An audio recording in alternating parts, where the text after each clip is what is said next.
এমন অনেক দিন গেছে আমি অধীর আগ্রহে অপেক্ষায় থেকেছি হেমন্তে পাতা ঝরার শব্দ শুনব বলে। নিঃশব্দে অপেক্ষা করেছি বনভূমিতে, কোনো বন্ধুর জন্যে কিংবা অন্য অনেকের জন্যে, হয়তোবা ভবিষ্যতেও অপেক্ষা করব। এমন অনেক দিনই তো গেছে, কারো অপেক্ষায় বাড়ি বসে আছি। হয়তো কে বলেছিল অপেক্ষা করো, একসঙ্গে বেরোবো। এক শনিবার রাতে খুব ক্যাজুয়ালি কোনো বন্ধু ঘোরের মধ্যে গোঙানির মতো উচ্চারণ করেছিল, বাড়ি থেকো, ভোরবেলা তোমাকে তুলে নেব। হয়তোবা ওর মনের মধ্যে ছিল চুনিয়া অথবা শ্রীপুর ফরেস্ট বাংলো। আমি অপেক্ষায় থেকেছি। যুদ্ধের অনেক আগে একবার আমার প্রিয় বন্ধু অলোক মিত্র ঠাট্টা করে বলেছিল, জীবনে তো কিছুই দেখলি না নুকজুপিট পানশালা ছাড়া, চল তোকে দিনাজপুরে নিয়ে যাব।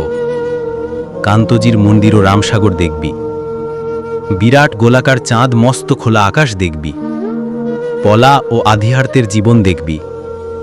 গল্পটল্প লেখার ব্যাপারে কিছু উপাদান পেয়ে যেতেও পারিস।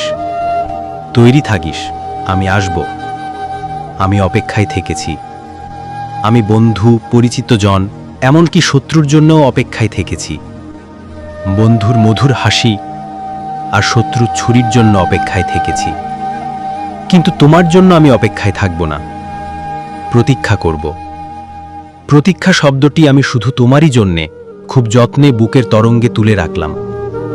অভিধানে শব্দ দুটির তেমন কোনো আলাদা মানে নেই, কিন্তু আমরা দুজন জানি ওই দুই শব্দের মধ্যে পার্থক্য অনেক। অপেক্ষা একটি দরকারি শব্দ, আটপৌড়ে, দোতনাহীন, ব্যঞ্জনাবিহীন, অনেকের প্রয়োজন মেটায়। প্রতীক্ষাই আমাদের ব্যবহার্য সঠিক শব্দ। অনুমান অপর শব্দটি আমাদের ব্যবহারের অযোগ্য। আমরা কি একে অপরের জন্য প্রতীক্ষা করব না?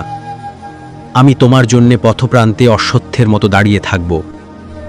ওই বৃক্ষ অনন্তকাল ধরে যোগ্য পথিকের জন্য প্রতীক্ষমান। আমাকে তুমি প্রতীক্ষা করতে বলো, আমি ঠাঁয়ে দাঁড়িয়ে থাকব অনর্বিশ্বাসে। দাঁড়িয়ে থাকতে থাকতে আমার পায়ে শিকড় গজাবে, আমার প্রতীক্ষা তবু ফুরোবে না।